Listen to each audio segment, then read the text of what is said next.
Hey student, welcome to Grammar Academy. We are going to discuss about sentence. According to purpose, উদ্দেশ্য অনুযায়ী বাক্যক পাঁচটা ভাগত ভাগ করা হয়েছে। According to purpose, there are 5 kinds of sentence: assertive, interrogative, imperative, optative, and exclamatory.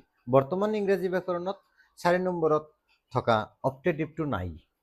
তথাপি তোমালোকৰ সুবিধাৰ্থে বা তোমালোকৰ জ্ঞাতাৰ্থে এইখিনিও আমি সামৰি লৈছোঁ যাতে তোমালোকৰ এইটোৰ বিষয়ে এটা নলেজ হয়।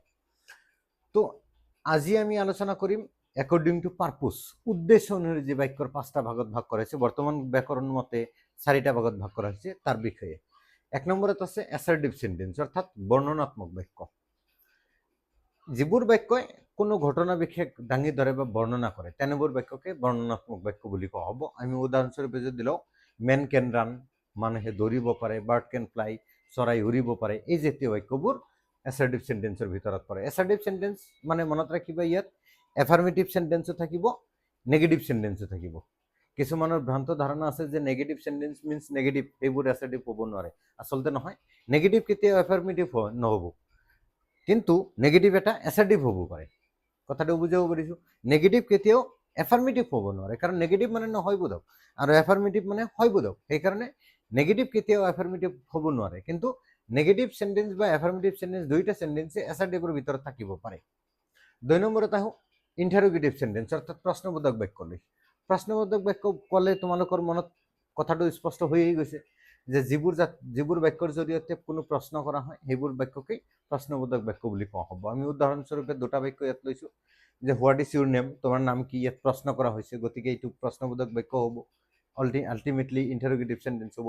ইজ হি এ ষ্টুডেণ্ট, তেওঁ এজন ছাত্ৰ নে, এই বাক্যৰ জৰিয়তে প্ৰশ্ন কৰা হৈছে। ইয়াৰ এইবোৰ বাক্যৰ ক্ষেত্ৰত অকণমান ব্যতিক্ৰম কোনটো, সেইটো হ'ল জেনেৰেলি আমি যিবোৰ বাক্য ব্যৱহাৰ কৰোঁ অৰ্থাৎ অ্যাসাৰ্টিভ সেন্টেন্স যিবোৰ আমি ব্যৱহাৰ কৰোঁ সেইবোৰ বাক্যৰ সদৌ শেষত অৰ্থাৎ বাক্যৰ লাষ্টত ফুল ষ্টপৰ ব্যৱহাৰ কৰা হয়, কিন্তু ইন্টাৰোগেটিভ সেন্টেন্সৰ শেষত সাইন অফ ইন্টাৰোগেশ্যন অৰ্থাৎ প্ৰশ্নবোধক মাৰ্ক ব্যৱহাৰ কৰা হয়। 3 নম্বৰত আছে ইম্পেৰেটিভ সেন্টেন্স অৰ্থাৎ আদেশ, অনুৰোধ, উপদেশমূলক বাক্য। ইম্পেৰেটিভ বুলি কোৱাৰ লগে লগে 3টা ধাৰণা আমাৰ মনৰ ভিতৰত আহে। এটা হ'ল আদেশ, এটা হ'ল অনুৰোধ, আনটো হ'ল উপদেশ। আমি তিনিটাৰ কাৰণে বেলেগ বেলেগ বাক্য ইয়াত লৈছোঁ। এটা হ'ল আদেশমূলক, প্ৰথমে আমি চিৰিয়েলি লৈছোঁ আদেশ, প্ৰথমে আদেশ, গতিকে অপেন দ্য ডোৰ, দৰজাটো খোলা, ইয়াত আদেশৰ ভাৱ প্ৰকাশ কৰিছে।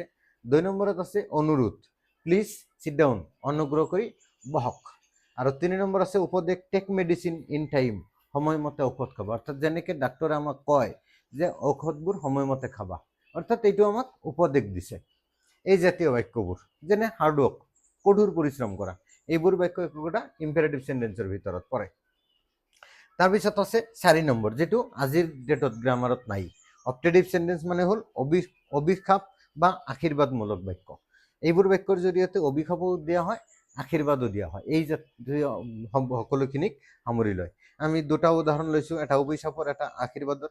গড ব্লেছ ইউ, ঈশ্বৰে তোমাৰ মংগল কৰক, ঈশ্বৰে তোমাৰ মংগল কৰক, ই আশীৰ্বাদ দিয়া হৈছে। আৰু 2 নম্বৰ দিয়া হৈছে মেচি ডাইচুন, তাই সোনকালে মৰক, অৰ্থাৎ ইয়াত অভিশাপ কৰা হৈছে। এই দুইটা বাক্যকে ইয়াত সামৰি লয়। আৰু 5 নম্বৰত আছে অৰ্থাৎ সদশেষত আছে এক্সক্লেমেটৰী সেন্টেন্স অৰ্থাৎ বিস্ময়সূচক বাক্য। ইয়াত বিস্ময়সূচক বুলি কোৱাৰ লগে লগে হতাশা আছে, উদ্দীপনা আছে, উৎসাহ আছে, আশা আছে, আকাংক্ষা আছে, বা ফূৰ্তি আছে, আনন্দ আছে, দুখ আছে, সকলোখিনি মিলি বিস্ময়সূচক বাক্য বুলি কোৱা হয়। অৰ্থাৎ এক্সক্লেমেটৰী সেন্টেন্সৰ ভিতৰত আশা, উদ্দীপনা, সুখ, দুখ চব মিলাই আছে। যিবোৰ বাক্যৰ জৰিয়তে মনৰ ভাৱ প্ৰকাশ কৰা হয় সেইবোৰ বাক্যকে একোটা এক্সক্লেমেটৰী সেন্টেন্স বুলি কোৱা হ'ব। মনৰ ভাৱ যিবোৰ বাক্যৰ জৰিয়তে প্ৰকাশ কৰা হয়। আমি যদি উদাহৰণ ফালে চাওঁ যে what a lovely scene this is, what a lovely scene this is, কিমান ধুনীয়া এটা দৃশ্য, অৰ্থাৎ এই দৃশ্যটো কিমান ধুনীয়া।